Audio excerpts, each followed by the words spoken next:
महत्त्वाची बातमी आहे। मध्य रेल्वेच्या जलद मार्गावरील वाहतूक आता उशिराने सुरू झालेली आहे। माटुंग्याजवळ ओव्हरहेड वायरवर इमारत बांधकामाचं साहित्य पडलं होतं, मात्र हे साहित्य आणि बांबू आता हटवण्यात यश आलेलं आहे।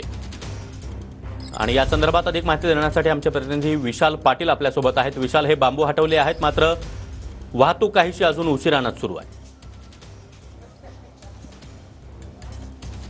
सागर, नक्कीच ज्या पद्धतीनं सेंट्रल रेल्वेच्या जनसंपर्क अधिकाऱ्यांनी अशी माहिती दिलेली आहे की जवळपास 8:20 हे सगळं साहित्य जे आहे हे ओव्हरहेड लाईनवरचं हटवण्यात आलेलं आहे आणि आता वाहतूक जी आहे ही काहीशी सुरळीत झाली आता आपण म्हणू शकतो। आता जर माटुंगा या रेल्वे स्थानकाची दृश्य जर पाहायला गेली तर सर्वच लाईनवरनं लोकल जे आहेत हे आता धावताना आपल्याला पाहायला मिळत आहेत। फास्ट ट्रॅक लाईनवरच्या ओव्हरहेडवरती हे सगळं साहित्य जे आहे हे पडलं होतं, त्यामुळे सकाळच्या सत्रात मध्य रेल्वेवरती वाहतूक विस्कळीत जी आहे ही झालेली आपल्याला पाहायला मिळाली होती। त्यामुळे पुन्हा एकदा मध्य रेल्वेनं प्रवास करणाऱ्या मुंबईकरांना मनस्तापाला जे आहे हे सामोरं जावं लागलं होतं। मात्र साधारणतः हे साहित्य हटवण्यासाठी जवळपास 20 ते 25 मिनिटं जी आहेत ही लागली होती आणि आता हे सगळं साहित्य हटवण्यात आलेलं आहे आणि मध्य रेल्वेची वाहतूक जी आहे ही आता सुरळीत झालेली आहे असं आपण म्हणू शकतो। आणि दृश्यांमध्ये जर आपण पाहायला गेलं तर आता या सर्व लाईनवरनं जे आहेत ते आता लोकल जे आहेत त्या सुद्धा धावताना आपल्याला पाहायला मिळत आहेत। सागर, नक्कीच विशाल, त्यामुळे मध्य रेल्वेवर सकाळच्या सुमारास प्रवास करणाऱ्या नागरिकांसाठी काहीसा दिलासा। धन्यवाद तुम्ही दिलेल्या या माहितीसाठी।